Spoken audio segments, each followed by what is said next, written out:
introduce Barbara Tannenbaum. I'm just going to say quickly that after the session, you'll have a little bit of time if you want to spend some time here in the galleries at MoMA. As we were told this morning, they're now open Tuesdays, so they are open 7 days a week, and the galleries are open for all of us. And then at 5 o'clock, we have a reception down in Chelsea between the Tyler Rollins Fine Art Gallery and David Zwirner Gallery, both on 20th Street, 537 and 529 West 20th Street between 10th and 11th Avenues. Really easy to hop on the E train here and get off at 8th and 23rd and then transfer to the crosstown bus. Oh, okay. So, and I'll mention this again at the end. So thanks everybody for coming back. I have heard from any number of sources that our workshop this afternoon is going to be phenomenal. Barbara Tannenbaum, Dr. Barbara Tannenbaum, I will not introduce extensively because there's a long bio in the program, but I will say briefly that she is both on the faculty at Brown University and runs her own business dynamic communication. She has worked with any number of museums, ranging from the MFA Boston, is embarking on a project with the ICA Philadelphia, RISD, the Met, so you can see she's worked with big museums, small museums, and I think we are probably all in for an unbelievable learning experience. So with that, away we go. Thank you. I'm going to start up here, but if it seems too weird to have me up here when you're all down there, I'll come down. How's that? So thank you all for choosing this workshop. My goal today is quite simple. It's to change your lives. So I know it's a big goal, but here's my pledge, that after the workshop today, you will start listening and watching presentations in a new and different way, in a much more strategic way, and that you will then start thinking about your own communication in a more strategic way as well. There is no such thing as a question that I don't want to answer, and if I find one, I'll let you know that. The way I talk to speakers about this is, the presentation is what I think you want to know. Questions tell me what you want to know. So questions are always a good thing, and so we should invite them along the way. If I'm going to cover it later, I may have you work with me on remembering it later in the presentation, but I'm hoping to get to all of them as we go along. So I am delighted to be here. I work in other fields as well as in the field of art and museums. And when my people in finance or law say, well, who's your favorite client? It's very easy. I always say the museums because the slides are so beautiful. Much better than financial data to look at, I will say. So I want to tell you a little bit about my challenges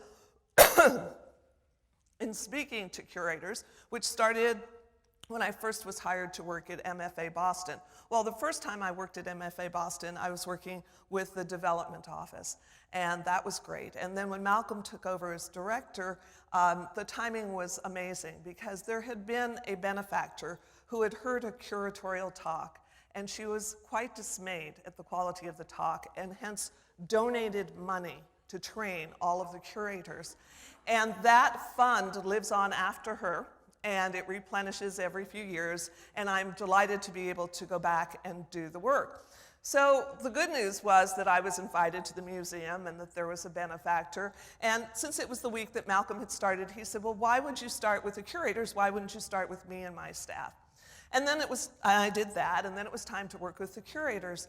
And I'm in the room, and there were about 70 of them at the time, and the woman, Barbara Shapiro, who's about to introduce me, some of you may know Barbara, a wonderful woman, and so she is getting ready to introduce me, and no names here, but no longer at the museum, then head curator, says very loudly so the whole room can hear, I don't understand why we have to do this.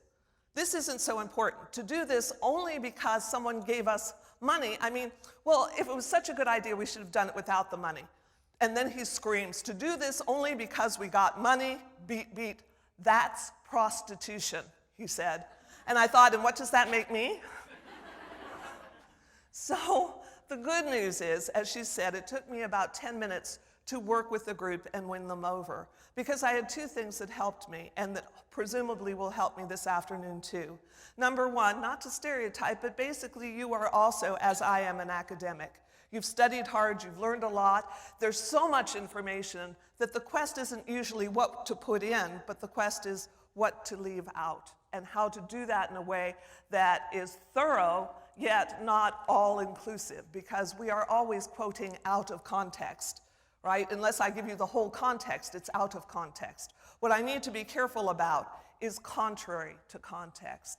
But the second thing that helped, and we'll talk more about this in a little while, is that there is no other audience that I work with who is so aware of the power of the visual. Everyone else wants to deny it and say it's all about the talk. It's not about the visual. Are you getting an echo? No? Okay, great, because I'm getting one up here, so I'll just ignore it. I was going to try it without the mic if it was getting to you, but it's fine. Okay, so the visual bias that you all have will be very helpful in today's lecture. So let me talk about the fact that you do all kinds of presentations. You present to the public, there are talks in galleries, there are talks at conferences, there are talks to committees, acquisition committees, committees that are based in departments. You're talking within the departments, you're talking to people internally and externally. So what I want to do today is give you some principles that you can use cross-audience and cross-situation. That yes, if you're in a large auditorium, you may want to use a microphone, but you're going to ask the same questions about presentation no matter who you're presenting to or where. So the first idea is that all speaking is public speaking. All speaking is public speaking. Now, I say this again because the general principles will go cross-audience and cross-situation. I'm fine. Say that because that means that the bad habits that I have all the time as well. So here's what I'm going to suggest. I can't change all of your behaviors in a couple of hours. What I can point you to is what are seen as the most powerful and persuasive behaviors. My goal is to increase the number of tools in your toolbox or paints in your paint box so that you can decide how you want to use them to be and to communicate the way you want. However, I will tell you that you need to find a monitor. Find someone you spend time with who cares enough about you, who is willing to let you get annoyed with them, because you will. And every time you do the old behavior that you're trying to change, have them stop you and remind you. Because if you studied psychology, you might recall that intermittently reinforced patterns are the hardest to extinguish. What does that mean? It means that sometimes if I and I'm stopped, sometimes if I and I'm not, it will take me longer to rid myself of the behavior than if I'm stopped each and every time. So frequency of interrupting the old behavior will then accelerate the behavioral change. Now, some of what I'm going to talk about today has to do with gender and communication. And I want to talk about a specific instance where women sometimes are silenced because men will tend to interrupt more than women. Although men are equal opportunity interrupters, they interrupt each other as well as women. And I'm not going to suggest that women start interrupting. But what I am going to suggest is that when men are interrupted, they keep going. When women are interrupted, often we stop. And I was reared in a generation of women taught to be so polite that I learned to apologize for having talked in the first place. Oh no, I'm sorry, you go ahead. I'm sorry because you were rude and interrupted me. No. So I've learned in a polite way to say, you know, Jim, I'd love to hear what you have to say after I've finished making my point. Or, you know, I've been waiting to get in, I'd like to finish the point. But one way in which women were silenced, or this woman was silenced, was I would talk like this. I would just meet that old horn and keep my mouth covered all the time. Now, I have a wonderful brother who moved from the middle of the country to Rhode Island to be with his sister, married her best friend. Rhode Island's a small state after all. And he would notice that I would talk like this, and he would scream at me in that endearing way that siblings have with each other. Bobby, my family name, get your hand away from your face, get your hand away from your face. And I go, rrr, and I do it, rrr, and I do it. Now, I am also blessed to have a wonderful husband who is more subtle than my brother, a good quality. And if he noticed that I was doing this, he wouldn't want to call attention to it if there were people around, so he would surreptitiously sneak his hand up, grab my hand, and then hold it for the rest of the evening. So whether you respond better to negative reinforcement, positive reinforcement, we are so romantic, yeah? So whichever, but between the two of them, you won't see me do this anymore. Because whatever that was, I was the shyest, quietest girl that anyone had ever met. All my report cards came home from school, ideal student, but quiet, quiet, quiet. I started teaching on the faculty at Brown full-time when I was 22 years old. I didn't yet have my PhD, but I did have my master's. And when I started teaching there, my parents said, you're going to get up in front of people and talk? I thought, no wonder I have no self-confidence about speaking. Yeah. So if this quiet, shy girl, whose nickname was Squeaker through her childhood, can learn to speak, then anyone can do that. It is helpful, however, to find a monitor. Often we are unaware of what we do. Sometimes when I work at museums, and I'll be back at MoMA Thursday and Friday, I work here regularly as well, what we do is we videotape people because there's no way to know how you look and sound unless you do it. And that technology is now widely available. So I would suggest if you have an important presentation, that's a good thing to do. There's something else I'm going to suggest that you do, and this is going to look quite odd, and I'm going to also suggest a TED Talk for you to see. Now, they say if you get nervous, and we can talk about stage fright, speaker anxiety, whatever we want to call it, there is something you can do for 2 minutes that will change your body chemistry. What? So this is a TED Talk, and I was lucky enough to work with the woman who did it. Her name is Amy Cuddy, C-U-D-D-Y. Amy Cuddy, C-U-D-D-Y. And I worked with Amy at the Harvard Faculty Club last summer when we did work for the top-level women at Accenture, a company that is very widely known throughout the world. And I've always talked about taking up space, that's important, that we look and sound powerful. I never had the research, though, that she has to back it up. So let me tell you about the study she did. Amy is at the Harvard Business School, and she did the study with someone else at the Harvard Business School and also at Columbia. Here's what she suggests you do. Take a power stance. Find a safe space where there's no one, maybe the restroom, maybe someplace where no one can see you, and here's what you have to do. I know it looks weird. Let me tell you what she accomplished in the study. So she had people different levels of anxiety. Perhaps it's an interview. Perhaps it's a big presentation at a conference.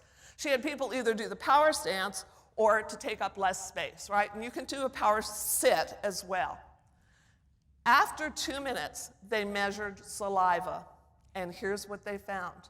They found an increase compared to the group who did the weaker stance sit, an increase in levels of testosterone, both for men and women, so the power surge, and also, if that wasn't enough, a decrease in levels of cortisol, or the stress hormone.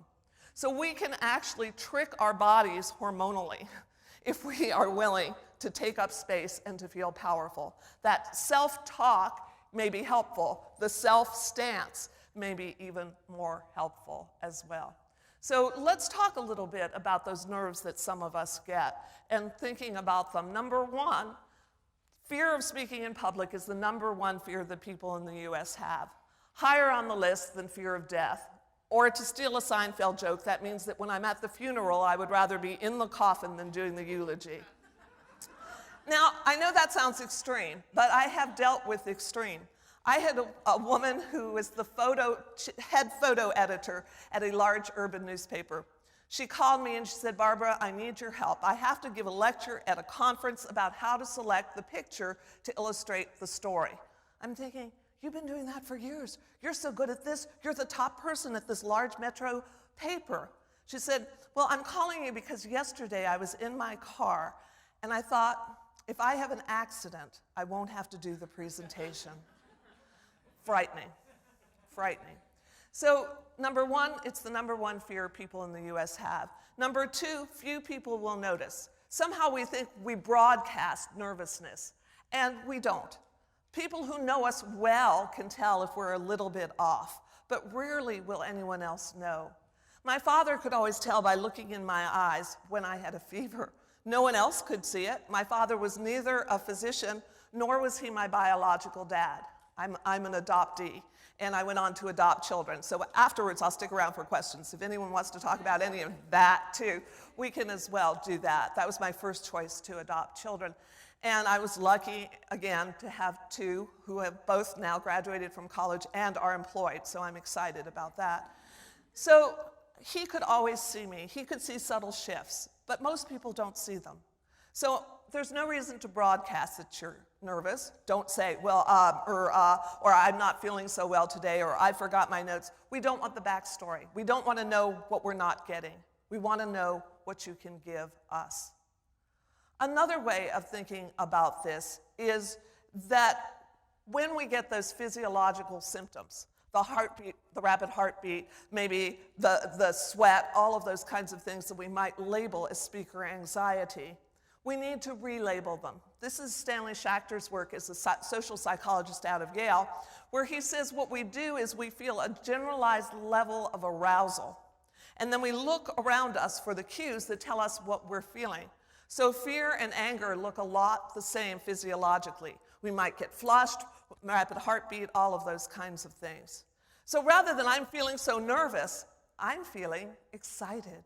I need the energy. I am now working harder than anyone else in the room, and that's as it should be. This is my rock star theory, that Mick Jagger will tour till he's 400 years old if he can still move that way. We are attracted to energy. There's an old-time folk singer, now deceased, named Dave Van Ronk, one of my favorites.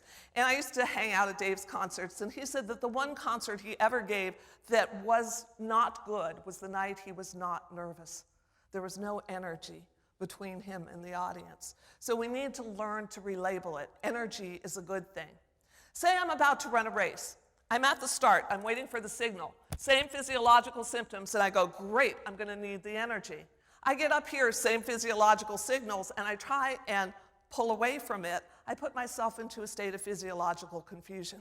I need that energy. I count on it. So I need to make sure you get it. I can look confident, and people will treat me as if I'm confident, and that works. And also, if all else fails, something that will always help is to remember that audiences forget about, depending on the study, between 65 and 80% of what we hear almost immediately. So no one will remember. No one will remember. So let me test that out. I'm going to ask for a hand show here, and I want to make obvious some of the techniques that I'm using, so if you decide to use them, you'll know what they are too. If you want your audience to raise their hands, you need to raise your hand so they know it's a real question and not a rhetorical one. You know, I wonder how many of us, and I'm always the one, oh no, just scratching, yeah. So, but real question, how many of us can remember 1 point from every lecture we've heard in the past? 1 point. Great, so I've got an honest audience. Sometimes people raise their hand and I want to test them. You know, that's the teacher in me. Yeah, really? Okay, so we don't remember things, but I know you all to be, as I said, smart people, so I'm going to aim for 3, and we're coming up to the first of the 3. So how do I increase retention? Let me give you some tips on that. Number 1, repetition. Learning theorists tell us in order to remember an idea, we need to hear it between 2 and 4 times. Fewer than 2, we forget. More than 4, we start getting annoyed. So that old newspaper adage, some of us in here still remember newspapers, yeah? Tell them what you're going to tell them, tell them what you told them. That 3 walks right down the middle. Number 2, I can use visuals. I can use slides, which I'm not using today, but I'm happy to talk about the use of PowerPoint. I think many of us have been to what I call death by PowerPoint. So they put up maybe 10 points on a slide, and if that's not bad enough, what do? They read them to you. And you all, some of us, are doing the same thing. We're reading ahead. Yeah? They're explicating point number 2, and we're reading point number 6. So we can read faster than you can speak. But the problem is that if I'm listening and reading, I can't do a good job of both. Hence the problem with texting while driving, right? I can only pay attention primarily in one space. And most of us, I talked about that visual bias, are going to be reading and not listening. If it were only about the slides, you could save yourself a lot of time and just email the slides to the people. It's not. It's about you. So if you'd like, I'd be happy to talk more about PowerPoint for sure. But visuals will increase retention. Gestures increase retention. Humor increases retention. And lastly, telling you what's most important to remember increases retention. So there are 3 points. We're coming up to that first one that I want you to remember, There's that verbal underscoring. And it's not even mine. It belongs to some guy named Aristotle, and I'm smart enough to use it. So Aristotle says whenever we communicate, and this is true of texting, email, I don't think Aristotle quite foresaw all of that. It's true of verbal communication, written communication. There are two things we are always trying to balance. Number one, what's my goal? And number two, who's my audience? So all communication is goal-oriented and audience-centered. Goal-oriented and audience-centered. So now a real question. Goal and audience, which one is harder to change, your goal or your audience? What do you think? Audience, isn't that too bad? If only they were smarter. Or if only they weren't trying to convince me that they are smarter, right? Those gallery talks, there's always one, right? Who asks the most irrelevant questions just to show off the knowledge. Yeah, we've all been on those tours.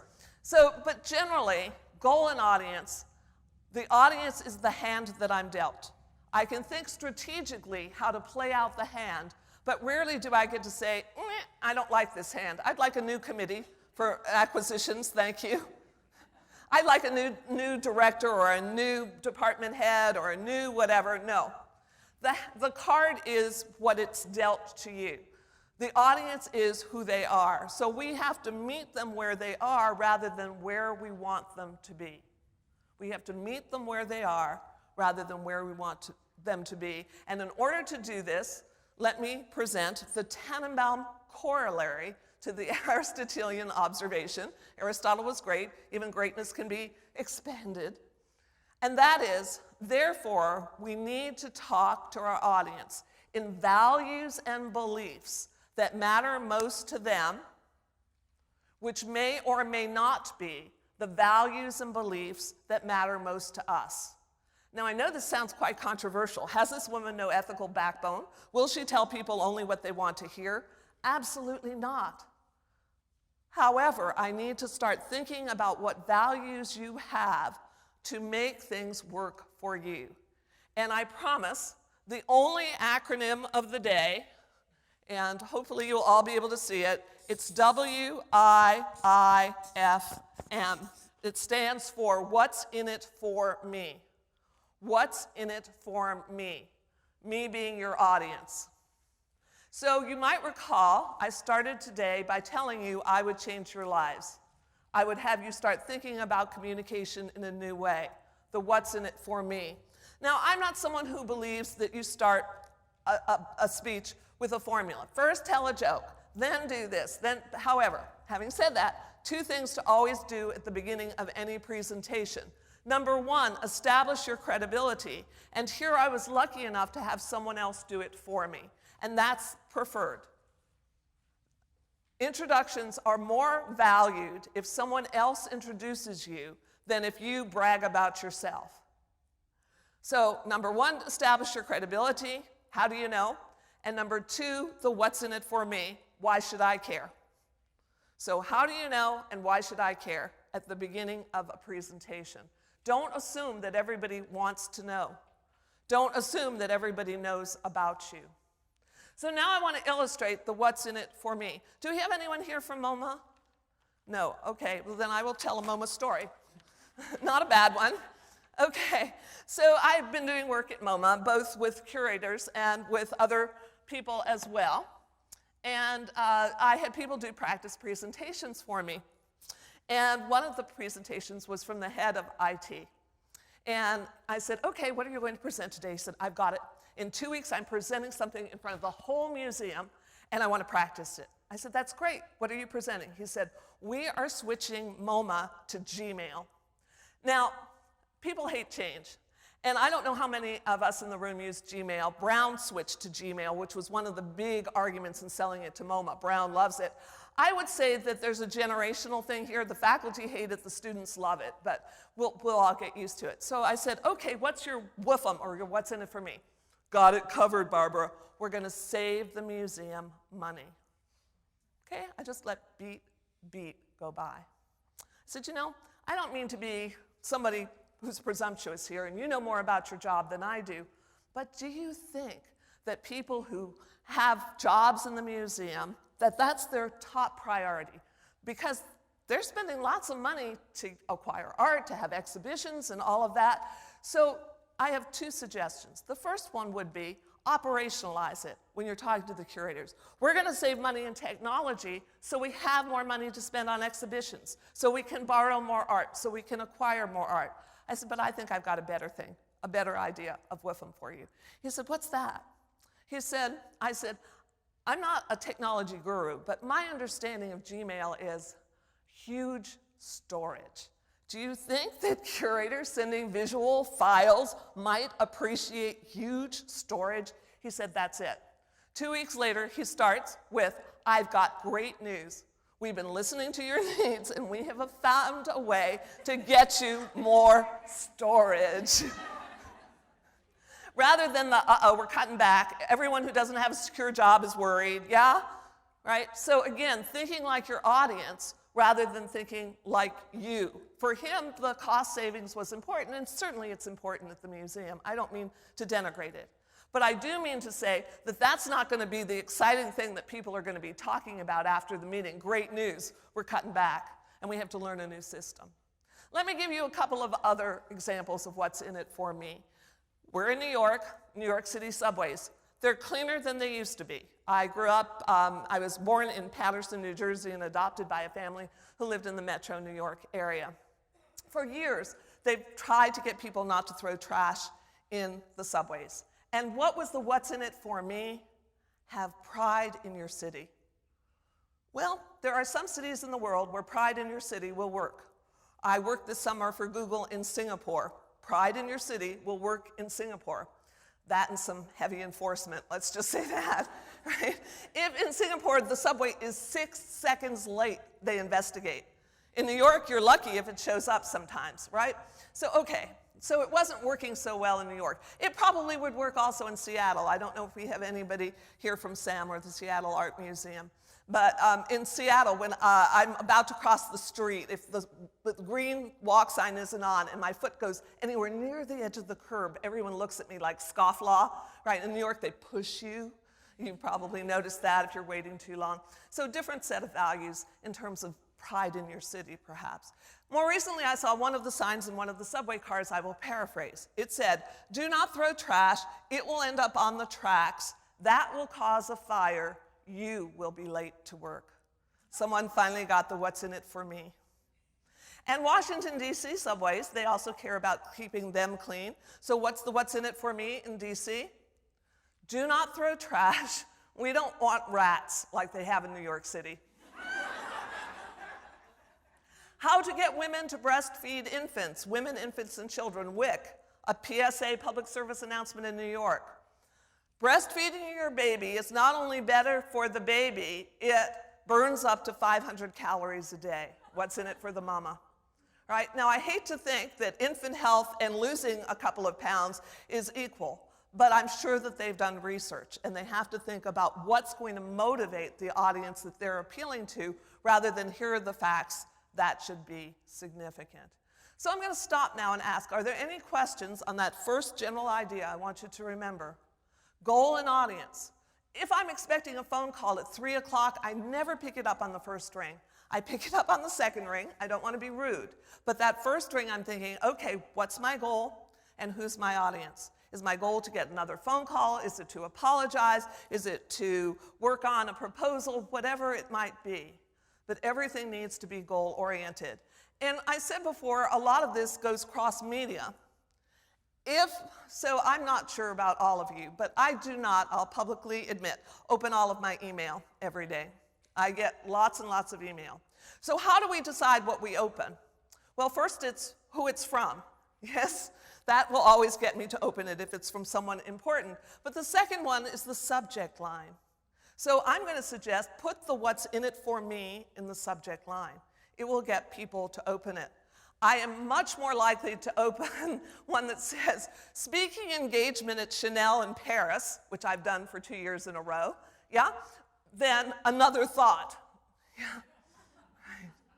So think about making that strategic. Also, people hate to scroll. So keep your email short if you can, and screens are getting smaller and smaller. Most of us are often using our mobiles. We also hate to open attachments unless we're given a reason to do it. So don't assume that people will, in fact, open attachments. What else about email? You want to read your email with the harshest tone you can when you send it out, and with the kindest tone you can when you bring it back. I'm losing people already. I don't know what I've done. Are you okay? Oh, restroom. Oh, sorry, didn't mean to embarrass you. It's just when people start leaving, you wonder, uh-oh, is this not what they thought? And I'm happy to make it what you want, so we'll work on that together. Okay, so the other thing about email is to realize that it is also always public and permanent. Public and permanent. My husband works in the field of e-discovery, which is when corporations do bad things, they look for evidence and they collect it from email. And he has told me that delete becomes the red flag where they go first. So all you're doing in deleting is marking it for them. So don't ever assume, and you never know when it's going to get forwarded. So even though you may not care so much about spelling and grammar, someone else may. So be careful with emails being forwarded as well. Humor is dangerous in email. Humor is dangerous. It cost me a client. I worked with a woman, did private coaching for about 4 hours, and she emailed me and she said this was the most wonderful thing and it was great. She couldn't wait to get me to her company and la la la la la la. And then she signed it. It was all very friendly. And then she put, P.S. Now all I have to do is work on my self-esteem. So at the beginning of each semester at Brown, I run optional self-esteem workshops for my students at Brown because how we feel about ourselves often is involved with how we present to others. So I took her seriously and gave her a list of resources on self-esteem. She emailed me back, no salutation, no signature. I was just kidding. Oops, never heard from her again. So, I mean, what could I say? I'm sorry, or I took you seriously. And as one of my friends says, clearly she does have a self-esteem issue, but we can work on that as well. So questions on goal and audience. WIFM. This will help you enormously, thinking about how to pitch something. You're doing an opening for a gallery talk. Here's one of my pet peeves. And I have to say, I love the MFA Boston, but you all have done so much research. Sometimes I go to some of the openings, and there are a lot of people, they're not all young, they're standing, and sometimes the curators speak for too long, yeah? Because you've done so much work, and it's so hard to pick and choose. But everyone's there to schmooze with each other, maybe to do a quick run-through of the art. And listening when they're standing, especially some people who are considerably older than I am, it's tough. So again, think about what the circumstance is. Are people going to be seated or standing? How long do you want to speak? All of those kinds of things will be helpful. There is a question, please.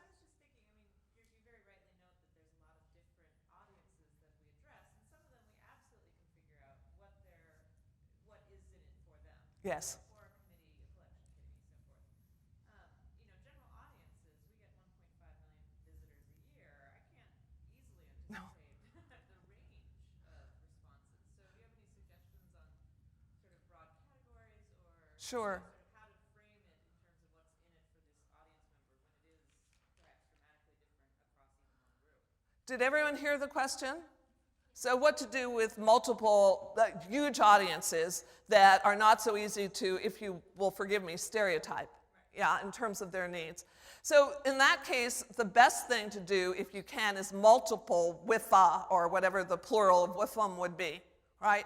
And if you want to see an excellent example of this, because everything's available now on the web, look at Ronald Reagan's Challenger disaster speech, where he has multiple audiences. It's not so much about what's in it for them. There's nothing in it for people who've just lost national heroes in the crash of a spacecraft. But he talks to the children, he talks to the teachers, he talks to the family members of the people who died on the flight, saying, that Nancy and I certainly are aware of your pain and feel it, but no one can know the full extent of your pain. So he doesn't know I know just how you feel. He does a great job with the families. He does a great job with NASA. I know how hard you have all worked on this mission and how you must be feeling, right? So he has multiple audiences, some of which are sort of conflicting. The families in NASA may not be on the same page at that point. So I think if you can do that and reach out to many, for those of you with families, one of the things that you'll notice is the playfulness or joy or whatever when we look at the exhibition. For those of you who are concerned with, what I want to do is stop at one of the particular da-da-das to show you the blah, blah, blah. Yeah, so that's what I would do. Now, if there's a special occasion, most of us, no matter how disparate we are, like to be first or get inside information. So if you can tell us a story that illustrates something that maybe not everybody else knows, or if you can tell us we're among the first people to see this juxtaposition of whatever, that will make almost everyone feel special as well. Thank you. Other questions? Any others? Okay, the second thing I want you to remember is quite different from the first. And I'm going to round off the figures here, and it's going to say 60%, 30%, and 10%. Now, the actual study was done by Albert Morabian out of UCLA, and his numbers are a little bit different. They're 55, 38, and 7. So 7 to 10, plus or minus 3%, close enough for social science. The 30% is the one that is reduced from the 38%. But the reason I do 60, 30, 10 is twofold. Number one, I want you to remember, you are much more likely to remember about 2/3, about 1/3, very little, than you are with it. 55% or 58% doesn't matter. But the second reason that I do this is there's a lot of variability among the data. And so I have seen researchers who claim that the 60% is 80, 85. One researcher claims 90% of the impact. So what are we measuring? When we do in-person presentations, how the presentation is received. The main way it's received, 60% again is likely to be low, is through the visual, right? I said earlier, you all have an advantage here because you think visually. And sometimes in my Brown classes, I'll have RISD students, and what a joy. They think about the way everything's placed in the room, they think about what they're wearing, they think about the PowerPoint in a new and different way. It's really a wonderful thing. Okay, so 60, 30, 10, visual, vocal, message. I want to talk to you now about how to maximize the 60 and the 30.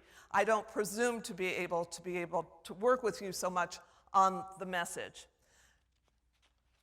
Now, I said before, one researcher claims it's a lot higher than 60%. Her name is Nalini Ambady. And when she did the work, she was out of the Nonverbal Center at Harvard. She's now teaching at Tufts. I want to tell you about the experiment that she did.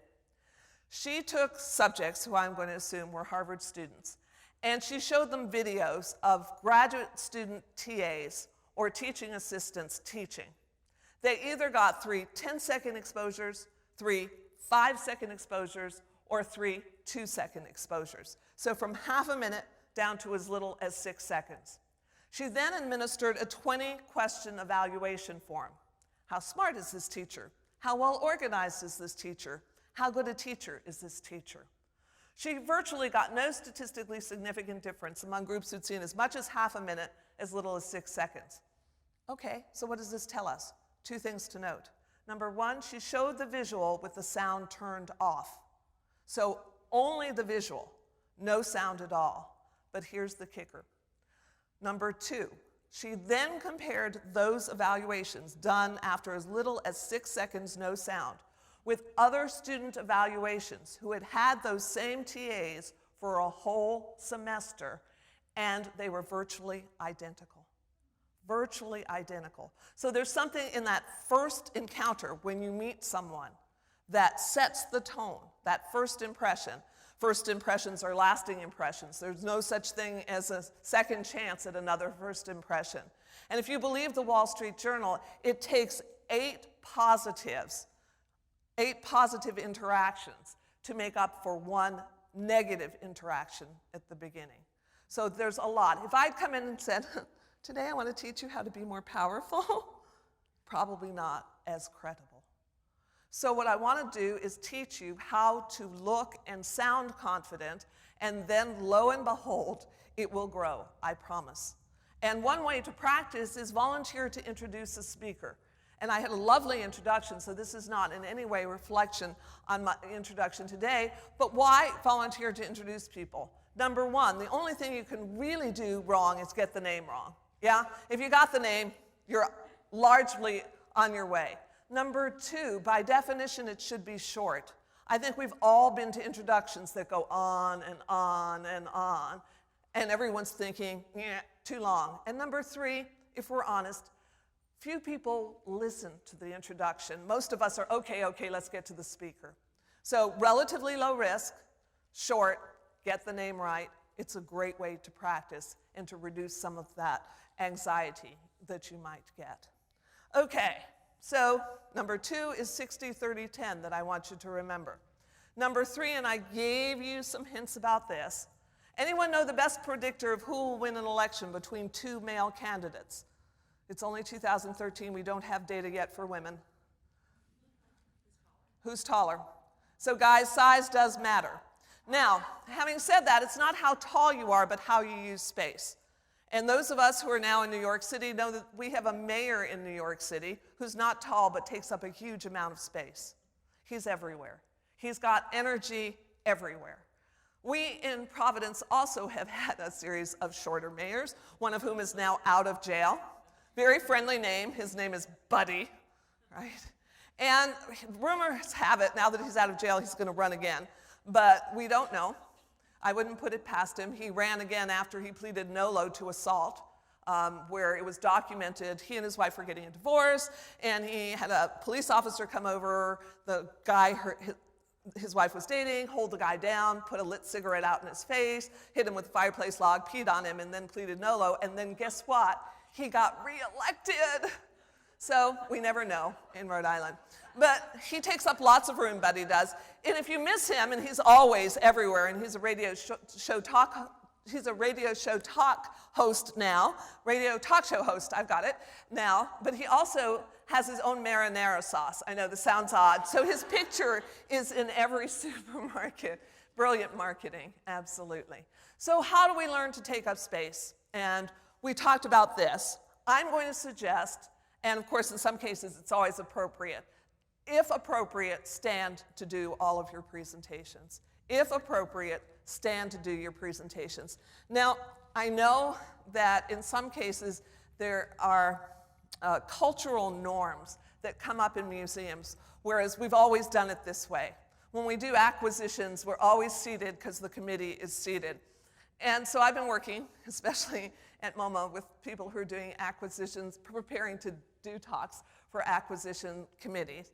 And if everybody else is seated, and I understand that that's the way it's often done, but if you have a slide, perhaps you could get up to point at something in the slide that would get you up and moving and not only sitting down.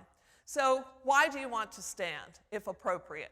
There's a study, and again, you're not selling anything so much here, but there's a study of the University of Minnesota that says we can increase sales 30% merely by standing to do a presentation.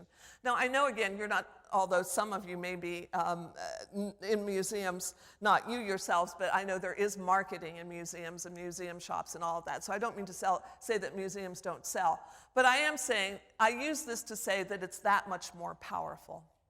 So if I stand, I'm more visible, and I think we've all been to large auditoriums where we've been to panel discussions, and you're in the back and someone from the panel speaking, you don't even know who's speaking. If that person stood, you would know immediately. Number two, I take up more space. There's that third theme again. And number three, I have better vocal support and energy standing than if I'm seated. My energy goes through the chair to the floor. Floor is not my audience. Not much what's in it for me, for the floor. There's a best way to stand. So I'm going to ask you all to please rise. We want to stand so that our feet are shoulder width distance apart. This is much wider than many of us, especially females, have been taught, or in my case, allowed to stand. Yeah? I have, oh, you can hear it. My mom died at the end of February. And so I'm still sad. She died at home, no pain, almost 2 weeks short of 97. So she lived a good and full life. But she would always do, Barbara, seated or standing, Now, for those of you who don't have a lil in your life, let me translate. It always meant put your legs together, seated or standing, because you could never tell who's going to come out from under and peek. Never quite got that. But I have women who speak from legs crossed, I have to pee position. I see women who speak from fifth position ballet. And I have one woman running for governor every night, back wall. Good evening. Tonight I'd like to tell, no, we are visible, yeah? The one group of women who said, Barbara, we all stand like that. I was speaking at a conference of women photojournalists. I said, how did you learn to do that? They said, simple. We get to the scene of the crime. We take out the camera. We don't have time to set up the tripod, but we need to be steady. So I think of it as a tripod stance, and that helps me. Yeah. Now, I know we have men here, too. I don't want to pick on the women only. Let me pick on the men a little bit, too, and tell you what I see as male athlete stance. You don't need to be male. You don't need to be an athlete, but it helps. What happens? Weight rests on one hip, so invariably, we get the shift, right? The dance, as I call it. This is not meaningful movement. This is a dance. So if you are somebody who's a dancer, what will help is one foot slightly forward, which will anchor you. Now, I practice my weight up and out rather than on one hip because no one can keep it on one hip for very long. It's going to do the shifty thing. I practice when I'm waiting for an elevator. I practice when I'm waiting online at the supermarket. Is my weight up and out? How's my stance? So the truth is, when I get up here, I never think about my stance. It's always right because I've changed it in those less consequential situations, which is what I'm advocating that you might start thinking about perhaps with the help of a monitor. Okay, it's looking good. Some of the women in here, more than the men, traditionally more female than male, the head tilt. Some of you may know her. Usually accompanied by, I call it frozen terror. Yeah.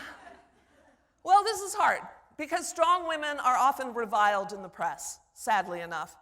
And whatever your political views might be, not this past presidential election, but the one before it, the two women who might have been in high office, Hillary and Sarah Palin, were put on that age-old continuum that we do for women, right? The smart, witchy one, not witchy, you know what, and the stupid, pretty one, right? Now, I don't believe that Hillary was witchy, and I don't believe that Sarah Palin is stupid. But I do believe that we are often so afraid of being so powerful as women that we pull back. And this is one way. I'm never going to be one of those women. I can be one of these women, yeah? Now, it reads as deferential. When animals do this, when dogs do this, they're surrendering. Yeah, they're showing you the vulnerability. Now, I said earlier, tools in your toolbox, paints in your paint box. Is there a time you might want to do this? Nodding is similarly more female, more deferential. Somebody comes in and tells me about something horrible that's happened. Tell me more. I may do that. Or I was caught for speeding on the Massachusetts Turnpike. There's 30 miles between two exits. Come on, they were inviting it. There was no one else around, right? I wasn't unsafe. I wasn't tired. I hadn't been drinking. State police officer pulls me over. He knows how to take up space, right? Smokey the Bear hat, big gun belt, guns, boots. I pull down the window. You know you were speeding. Well, I don't do flirty, but I certainly can do deferential. You're absolutely right, sir. I was speeding. Did I get a ticket? No, I got a warning. So sometimes deferential works. But I'm asking you to question your default. Is this how you want to present? Look at old photos. Another assignment, when you leave or when you get back home, wherever, call your own voicemail. If you didn't know you, is that the message that invites someone in a friendly and smart way to leave a message? Or does it not represent you well? Because you can redo that message, no one knows how often. Yeah? Hello, Barbara, try number 34. Yeah? So have it reflect who you want to be in that message. Okay, lastly, well, not lastly, let's do shoulders. Scrunch them forward. Let them drop all the way back, and now let them come in. Oh, you're looking great. So I know this is more upright than I was before. This is hard for women, yeah? I was speaking at a judicial conference, and there were probably 80 people in the room, only 2 female judges. And one of the male judges raised his hand and says, why is that hard for women? And the 2 women are rolling their eyes like, are you really going to tell him? Of course I am. Because, Judge, when my shoulders are back here, my chest is out to here. Now, I'm not hugely endowed, almost always have a jacket. Why? Because it squares my shoulders, yeah? And so it gives me a little bit more definition. And I'm not talking about hello, But even this feels like I'm doing this, so I have to be careful. The last thing, what to do with these. Okay, up in the air. Trust me on this one. Let them relax. Perfect. That's where they go. They stay attached. Wonderful. Please be seated. Now, I should have said earlier that communication is always bounded by two things, at least. One is culture, and the other is gender. So, culturally, in societies where we bow instead of shaking hands, we stand further apart. And speaking of shaking hands, why don't you do that? Shake hands with the person next to you, introduce yourself to them, and then give them feedback on the introduction. There's someone behind you over there.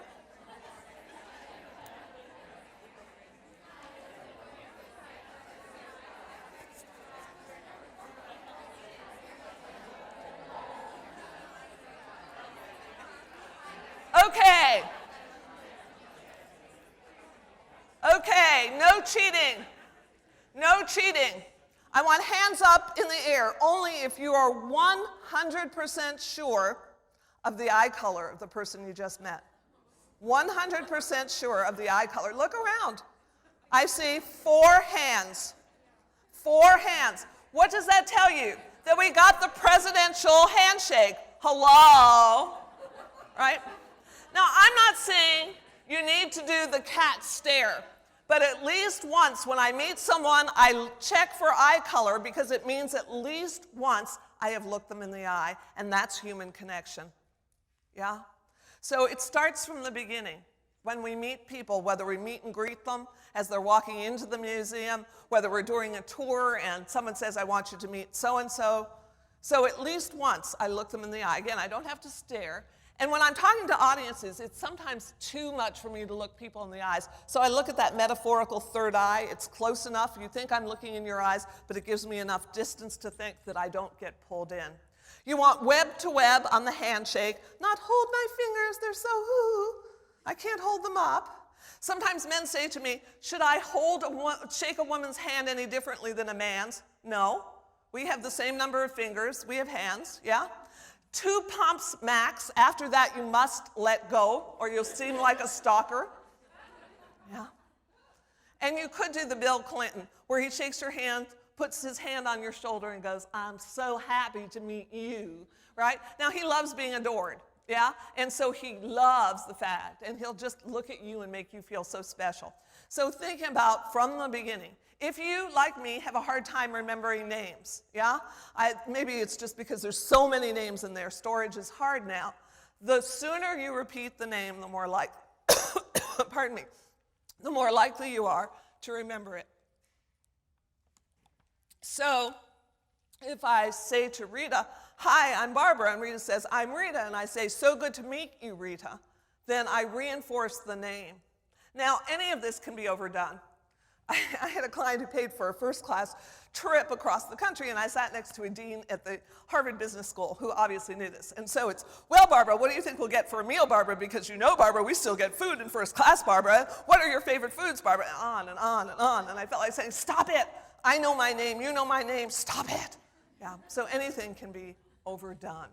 Let's go back to the visual. It's not always appropriate to stand. Sometimes we need to sit. Someone invites you into his or her office and says, please have a seat. No, I'd rather stand. Probably not. So this has been tested in interview situations. And first of all, you must have your feet on the floor. No matter how tall or short you are, movement will always attract the gaze, right? And when I say attract the gaze, I mean G-A-Z-E, please. I was in Singapore, and this guy came to me afterwards and said, Barbara, you didn't say anything wrong, but I have to say it distracted me for about 10 minutes when you said attract the gaze. He thought I meant people, right? Now, this is maybe funny, but in Singapore, a lot less funny, because if you're gay, you can get thrown in jail, and you can't get government housing, and on and on and on. And I do believe in political correctness. I do, however, believe we need context. We need not to jump always to what we think is the message. One of the places I work every year is at Wellesley College, a women's college in Massachusetts outside of Boston, and I work for the Madeleine Albright School of International Global Affairs is what they call it. And this is very exciting because they prepare speeches to do in front of the secretary, as they call Secretary Albright. And if you haven't heard the wonderful stories she tells, and of course this was before John Kerry became Secretary of State, but she tells of her granddaughter coming in who was about 5 years old, and she says, "Grandma, how come only women can be Secretary of State?" Because that was her experience with 3 in a row. So things are changing with the secretary. But I was saying something to this group of Wellesley students. I said something about one of my Brown students, and this very brave young woman from the back stands up and says, "We don't call them Brown students here." No, I'm not referring to color. I'm referring to where she's going to school, yeah?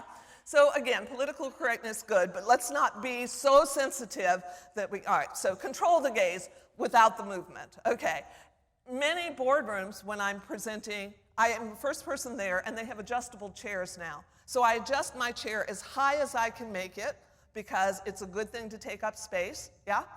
And so my feet can still reach the floor. Recently, this is a corporate question, one of the guys said, "Well, if you're the first one there, do you adjust everybody else's seat down?" No. No. Okay. So now, the ideal situation, if you can do it, and this was checked in interview situations, not that you all are interviewing, but it generalizes. You want the bottom of the back against the back of the chair. Okay, puts you upright. Now, I said before that communication is cultural. It's also influenced by gender, and you all are going to help me prove that right now. So, for the next minute or so, maybe even less, I would ask all of the men in the room if you would feel comfortable to please sit like women, and all of the women in the room to please sit like men.